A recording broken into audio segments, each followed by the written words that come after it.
यूँ तो भगवत गीता में 18 अध्याय और 700 श्लोक हैं और हर एक श्लोक एवं अध्याय महत्वपूर्ण है और जीवन को प्रेरणा देने वाली है, क्योंकि गीता कोई साधारण पुस्तक नहीं और न ही यह सिर्फ धार्मिक किताब ही है। इस पुस्तक में खुद नारायण के द्वारा जन कल्याण में कही गई बातें हैं, जिससे सभी मनुष्यों को पढ़ना, सुनना और जानना जरूरी है।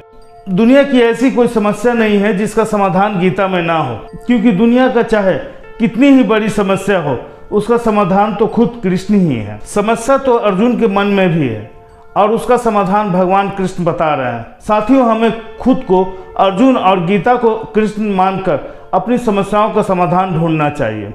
आज हम बात करने वाले हैं भगवत गीता के 3रे अध्याय कर्मयोग। अर्जुन पूछते हैं, हे जनार्दन, यदि आपको कर्म की अपेक्षा ज्ञान श्रेष्ठ लगता है तो फिर हे केशव, मुझे भयंकर कर्म में क्यों लगाते हैं? आप अपनी उलझी हुई बातों से मेरी बुद्धि को भ्रमित कर रहे हैं, इसलिए उस एक बात को निश्चित करके कहिए जिससे मैं कल्याण को प्राप्त हो जाऊं। भगवान कृष्ण की बात सुनकर अर्जुन सुलझने के बजाय उलझते जा रहे हैं। उन्हें यह समझ नहीं आ रहा है कि जब भगवान को कर्म से बेहतर ज्ञान लग रहा है तो उन्हें युद्ध जैसे भयंकर कर्म में क्यों लगाना चाहते हैं। वैसे ही हमारे मन में भी दुविधा होती है दोस्तों, और हम सही और गलत का फैसला नहीं कर पाते। लेकिन इससे आपको तनिक भी नहीं घबराना है, क्योंकि आपके सारे प्रश्नों का उत्तर गीता में समाहित है। श्री भगवान बोले, हे निष्पाप, इस लोक में 2 प्रकार की निष्ठा मेरे द्वारा पहले कही गई है। उनमें से सांख्य योग की निष्ठा तो ज्ञान योग से और योगियों की निष्ठा कर्म योग से होती है। मनुष्य न तो कर्मों का आरंभ किए बिना निष्कर्मता को यानी योग निष्ठा को प्राप्त होता है और न कर्मों के केवल त्याग मात्र से सिद्धि यानी सांख्य निष्ठा को ही प्राप्त होता है।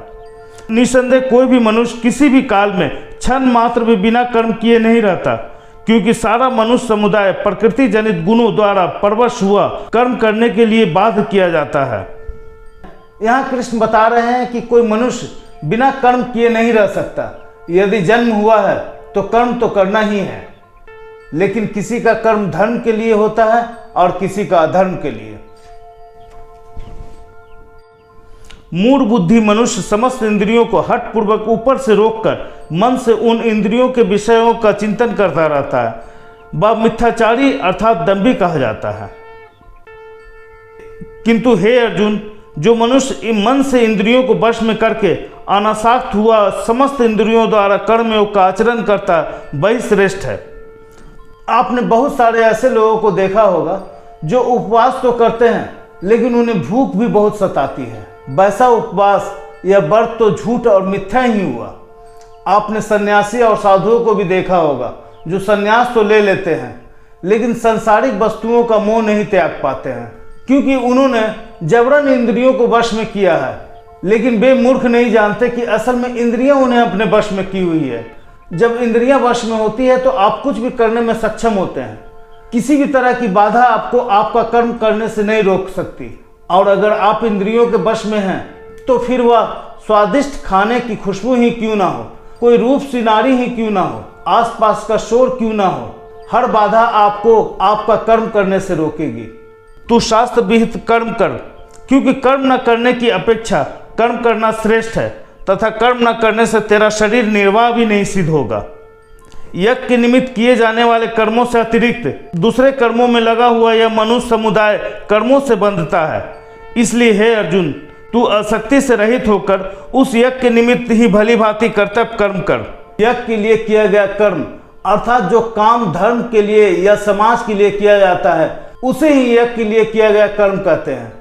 स्वार्थ में लिप्त होकर अधर्म के लिए किया गया कर्म तो पाप ही कहलाता है। प्रजापति ब्रह्मा ने कल्प के आदि में यज्ञ सहित प्रजाओं को रचकर उनसे कहा कि तुम लोग इस यज्ञ के द्वारा वृद्धि को प्राप्त हो और यह यज्ञ तुम लोगों को इच्छित भोग प्रदान करने वाला हो। तुम लोग इस यज्ञ के द्वारा देवताओं को उन्नत करो और वे देवता तुम लोगों को उन्नत करें। इस प्रकार से निस्वार्थ भाव से एक दूसरे को उन्नत करते हुए तुम लोग परम कल्याण को प्राप्त हो जाओगे। यज्ञ के द्वारा बढ़ाए हुए देवता तुम लोगों को बिना मांगे ही इच्छित भोग निश्चय ही देते रहेंगे।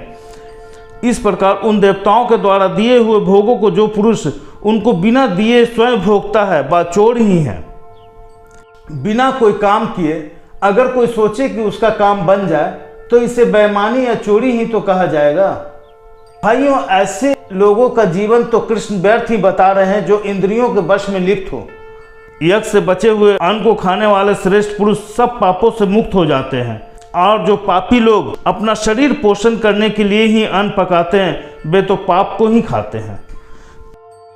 संपूर्ण प्राणी अन्न से ही उत्पन्न होते हैं। अन्न की उत्पत्ति वृष्टि से होती है, वृष्टि यज्ञ से होती है, और यज्ञ विहित कर्मों से उत्पन्न होने वाला है।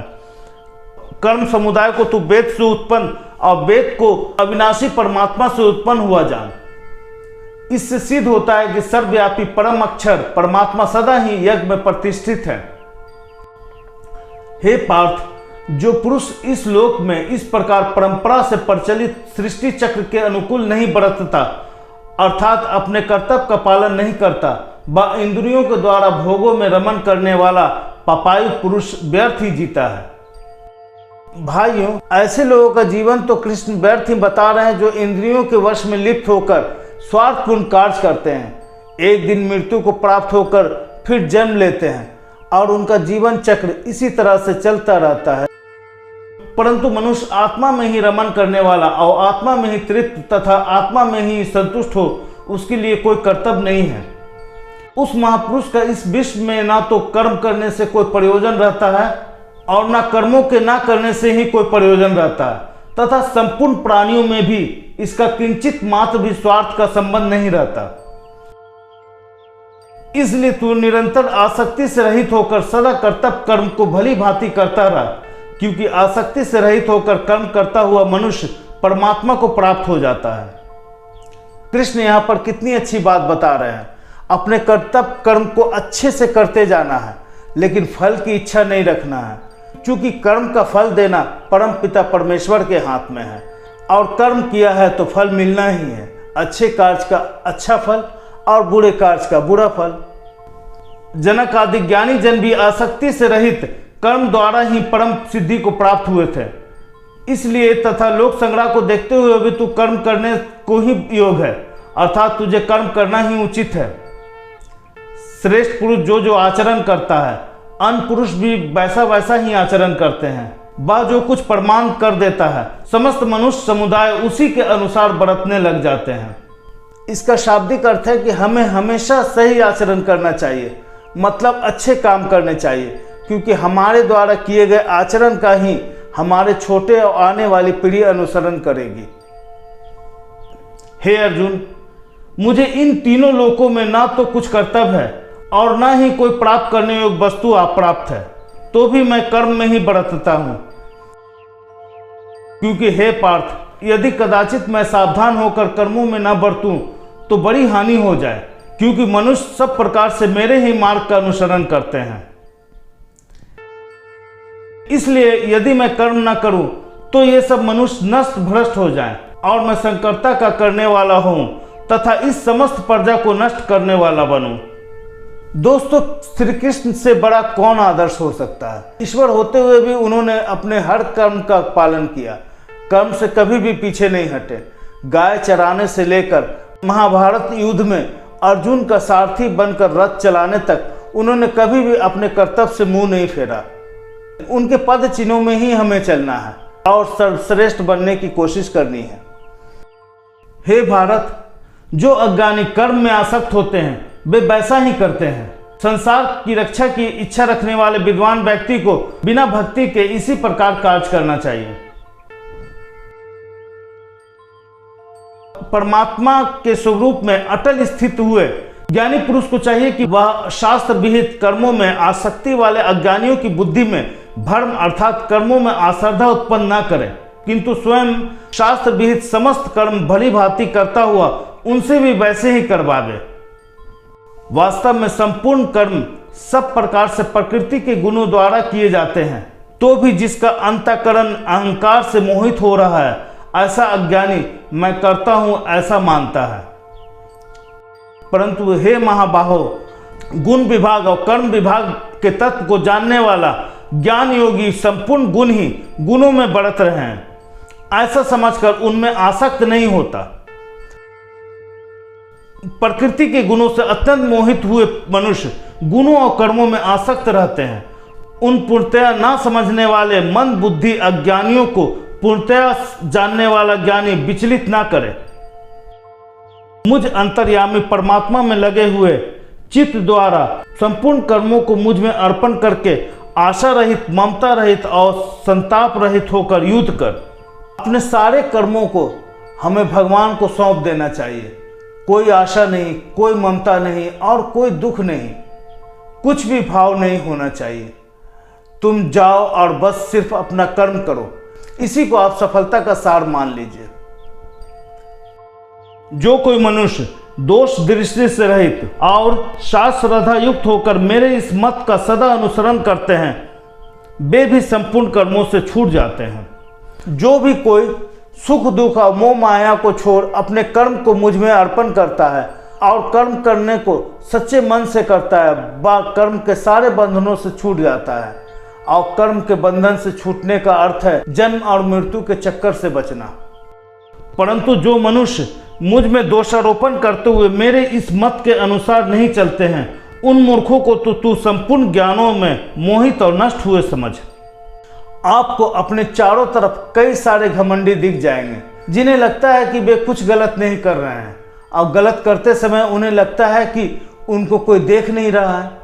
लेकिन वे भूल जाते हैं कि उनके कृत्य को दो लोग हमेशा देखते हैं, एक खुद की आत्मा और एक परमात्मा। सभी प्राणी प्रकृति को प्राप्त होते हैं, अर्थात अपने स्वभाव के परवश हुए कर्म करते हैं। ज्ञानवान भी अपनी प्रकृति के अनुसार चेष्टा करता है, फिर इसमें किसी का हट क्या करेगा। इंद्रिय के अर्थ में अर्थात प्रत्येक इंद्रिय के विषय में राग और द्वेष छिपे हुए स्थित है। मनुष्य को उन दोनों के वश में नहीं होना चाहिए, क्योंकि वे दोनों ही इसके कल्याण मार्ग में विघ्न करने वाले महान शत्रु हैं। क्योंकि इसी फंसने से ही हमारे मोह की शुरुआत होती है और फिर इन इंद्रियों के चक्कर में हम फंसते चले जाते हैं और कभी भी निकल नहीं पाते हैं। काम, क्रोध, लोभ और मोह को हमें अपना शत्रु मानना चाहिए। अच्छी प्रकार आचरण में लाए हुए दूसरे के धर्म से गुण रहित भी अपना धर्म अति उत्तम है। अपने धर्म में तो मरना भी कल्याणकारक है और दूसरे का धर्म भय को देने वाला है। हर किसी को अपना कर्तव्य, अपना कर्म और अपना धर्म ही करना चाहिए। श्री कृष्ण कहते हैं, यदि अपने धर्म के लिए मरना भी पड़े तो भी अच्छा है, लेकिन किसी दूसरे धर्म को स्वीकार नहीं करना चाहिए। अर्जुन ने पूछा, हे कृष्ण, तो फिर यह मनुष्य स्वयं न चाहता हुआ भी बलात् लगाए हुए की भांति किससे प्रेरित होकर पाप का आचरण करता है? श्री भगवान बोले, रजोगुण से उत्पन्न हुआ यह काम ही क्रोध है। यह बहुत खाने वाला अर्थात भोगों से भी ना आघाने वाला बड़ा पापी है। इसको ही तू इस विषय में बैरी जान। जिस प्रकार धुएं से अग्नि और मैल से दर्पण ढका जाता है तथा जिस प्रकार जेर से गर्भ ढका रहता है, वैसे ही उस काम के द्वारा यह ज्ञान ढका रहता है। राख जलती रहती है और उसके धुएं में आग छुपी रहती है। शीशे में अगर धूल हो तो चेहरा साफ नहीं दिखता। उसी प्रकार से ये जो काम, क्रोध जैसे विकार, ये जो कमियां हैं, ये हमारे अंदर मौजूद ज्ञान को छुपा के रखती है। सब कुछ हमारे अंदर है, बाहर कुछ भी नहीं है। और ये हे अर्जुन, इस अग्नि के समान कभी न पूर्ण होने वाले काम रूप ज्ञानियों के नित्य बैरी द्वारा मनुष्य का ज्ञान ढका हुआ है। जैसे आग को अगर ईंधन मिलता रहे तो वो कभी बुझती नहीं है। जब आप इन भोगों को आप बढ़ाते हैं तो आप ईंधन ही डाल रहे हैं। काम, क्रोध, मद और लोभ, इन सब को नियंत्रण में रखना ही इस आग को बुझाने का एक रास्ता है। इंद्रियां, मन और बुद्धि, ये सब इसके वास स्थान कहे जाते हैं। यह काम इन मन, बुद्धि और इंद्रियों के द्वारा ही ज्ञान को आच्छादित करके जीवात्मा को मोहित करता है। इसलिए हे अर्जुन, तू पहले इंद्रियों को वश में करके इस ज्ञान और विज्ञान का नाश करने वाले महान पापी काम को अवश्य बलपूर्वक मार डाल। इंद्रियों को स्थूल शरीर से पर यानी श्रेष्ठ, बलवान और सूक्ष्म कहते हैं। इन इंद्रियों से ऊपर मन है मन से ऊपर बुद्धि है और जो बुद्धि से भी अत्यंत ऊपर है वह आत्मा है। श्री कृष्ण कहते हैं कि हमारे शरीर से श्रेष्ठ हमारी इंद्रियां हैं। सही बात है, किसी भी शरीर को उसकी इंद्रियां पल भर में वश में कर लेती है, लेकिन इंद्रियों से बड़ा मन है। आप अपने मन से इंद्रियों को नियंत्रण कर सकते हैं और मन से बड़ी बुद्धि है। दोस्तों, यह गहरी बात है, इस बात को ध्यान में रखिएगा। अभी तक सबसे बड़ी है बुद्धि और बुद्धि से बड़ी आत्मा है और इसी आत्मा को समझने का यह सारा खेल है। इस प्रकार बुद्धि से ऊपर अर्थात सूक्ष्म, बलवान और अत्यंत श्रेष्ठ आत्मा को जानकर और बुद्धि के द्वारा मन को वश में करके, हे महाबाहो, तू इस काम रूप दुर्जय शत्रु को मार डाल। बुद्धि से मन को वश में करना है और अगर मन वश में हो गया तो आप इंद्रियों को भी वश में कर लेंगे।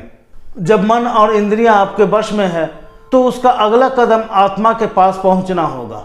आत्मा परमात्मा का ही एक रूप है और आपकी बुद्धि आपको आपकी आत्मा के करीब पहुंचा सकती है। भगवत गीता को हम जितनी बार पढ़ते हैं या सुनते हैं, हम हर बार कुछ नया सीखते हैं। यह अध्याय आपको कैसा लगा कमेंट करके जरूर बताइएगा। और अगर चैनल को सब्सक्राइब नहीं किया है तो सब्सक्राइब कर बेल आइकन जरूर दबाएं, जिससे आने वाले नए वीडियो का नोटिफिकेशन आप तक सबसे पहले पहुंचे। दोस्तों, आपने इससे पहले का अध्याय नहीं देखा है तो उसके लिए मैंने डिस्क्रिप्शन में लिंक दे दिया है, एक बार उसे भी देखिए और सुनिएगा।